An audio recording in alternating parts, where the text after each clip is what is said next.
Welcome to Architecture Through Time. Tonight, we journey back to ancient Greece, a land of sun-drenched hillsides, marble temples, and a civilization whose architectural achievements still echo through the centuries. Greek architecture wasn't just about shelter or grandeur. It was a philosophy made stone. As you relax and listen, picture the warm Mediterranean breeze brushing past columned courtyards, and let the calm cadence of time carry you gently through history.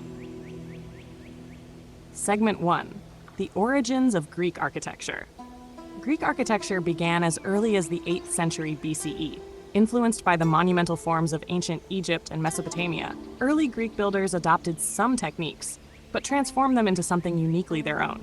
At first, homes and temples were simple.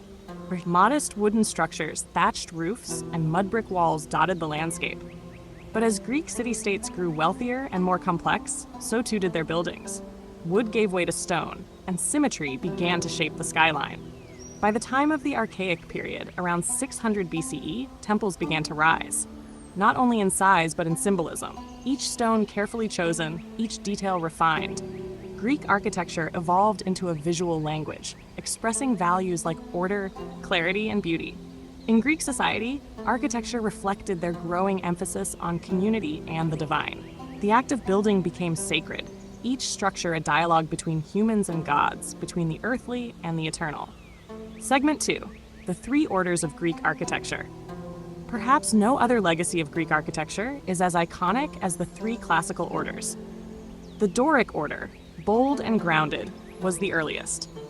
These columns stood without a base, rising directly from the platform. Their capitals were simple and unadorned, yet powerful in presence. The proportions were sturdy, masculine, and dignified. When you stand before the Parthenon, you feel that strength. Every fluted column, every triglyph and metope speaks of balance, endurance, and calm restraint. The Ionic order, more delicate, emerged in the eastern Greek islands. The scroll-like volutes on each capital are its signature. The columns had bases and stood taller and thinner than their Doric cousins. The overall feel was one of refinement. More feminine in spirit, perhaps, and more decorative. You can see its beauty in the Temple of Athena Nike, where grace and balance meet the blue sky. Then came the Corinthian order, rich with ornament and elegance. Carved acanthus leaves adorned its capitals, curling and spiraling with life. Though not widely used in early Greece, it blossomed during the late classical period and was embraced fully by Roman architects later on. Still, its beginnings lie with the Greeks, an experiment in combining nature's form with structural harmony. Each order wasn't just a style, they were systems. Systems that dictated not only how a column looked, but how a building breathed. Ratios governed every dimension, ensuring that each part worked in harmony with the whole. This sense of order, mathematical, spiritual, artistic, became the foundation of architectural design for centuries to come. Segment 3. Temples and the Gods. Greek temples were not built to house congregations, but to house the divine presence. The naos, or inner chamber, held a sacred statue. The gods themselves, carved in gleaming marble or cast in bronze, were thought to reside within. The people gathered outside, offerings in hand, as rituals and festivals unfolded in open-air sanctuaries.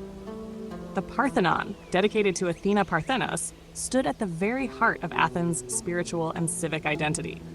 Its proportions follow the golden ratio, a harmony that even nature seems to follow. And yet, the columns were subtly curved, tilted ever so slightly. These architectural illusions countered visual distortion, making the building appear perfect to the human eye. It was science in the service of beauty. The Temple of Apollo at Delphi, nestled on a sacred mountain slope, was not just a place, it was a threshold between worlds. Pilgrims traveled for days to hear the oracle's voice, which echoed beneath the temple's stone roof. Though in ruins now, you can still the serenity there, where marble met mountain and silence held prophecy. Segment 4. Greek theaters, the birth of drama. Greek theaters were carved into hillsides, their semicircular rows unfolding like shells across the land. They weren't just places to watch stories. They were instruments of empathy, of catharsis. Here, in the open air, human emotion played out beneath the sun and stars. The Theater of Epidaurus is a marvel of acoustics. A whisper at the center of its stage can still be heard in the highest rows. an architectural symphony between stone and sound. These theaters weren't just feats of design, they were democratic spaces. Rich and poor alike could sit, see, and feel. Tragedy and comedy alike unfolded beneath blue skies, stirring thoughts of fate, love, justice, and the gods' will. The connection between actor and audience was sacred, and the land itself, the curve of the earth, the rustle of olive trees nearby, became part of the performance. Segment 5, Greek Public Buildings and Stoa.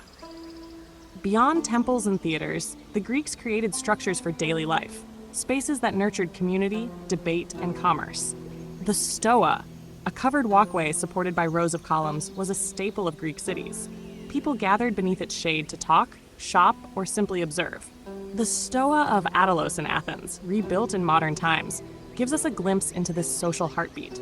Its colonnades stretch in graceful repetition, calm, orderly, inviting. Nearby, the Agora, a bustling public square, was the pulse of the city. It was marketplace, town hall, courtroom, and playground all at once. Surrounded by stoas, temples, and fountains, it embodied the Greek belief in civic life as an extension of beauty and order. Gymnasiums and palaestras, too, were carefully designed, places for physical and mental discipline. Even these training spaces followed architectural principles of balance and proportion. To the Greeks, no building was trivial. Each served the soul as well as the body. Segment 6, Greek Architecture and its Influence on the World. The influence of Greek architecture radiated outward like ripples in still water. The Romans, eager students of Greek culture, adopted the three classical orders and carried them across their vast empire, from Spain to Syria. They added arches and domes, but the heart of their architectural language was Greek. During the Renaissance, Greek ideals were reborn. Architects like Palladio in Italy designed villas inspired by ancient temples. In the Enlightenment, neoclassical architecture rose in Europe and America, where democracy sought to echo its Athenian roots in marble and column. You can see Greek influence in the US Capitol, in British museums, in French boulevards. Everywhere, symmetry and stately columns are used to express permanence, dignity, and grace. Even today, contemporary architects study Greek temples, decoding how proportion and simplicity can evoke peace and awe. So now, as you drift into stillness, imagine a quiet path winding through a sunlit grove of olive trees. At its end, a temple rises, white marble glowing golden in the setting sun. The columns cast long shadows, and in the hush, you hear only the wind, whispering across centuries. Greek architecture, at its heart, was about harmony, between people and gods, between stone and sky, between mind and spirit. And in that harmony, we find not just buildings, but a sense of calm, of timeless beauty, and of home. Good night.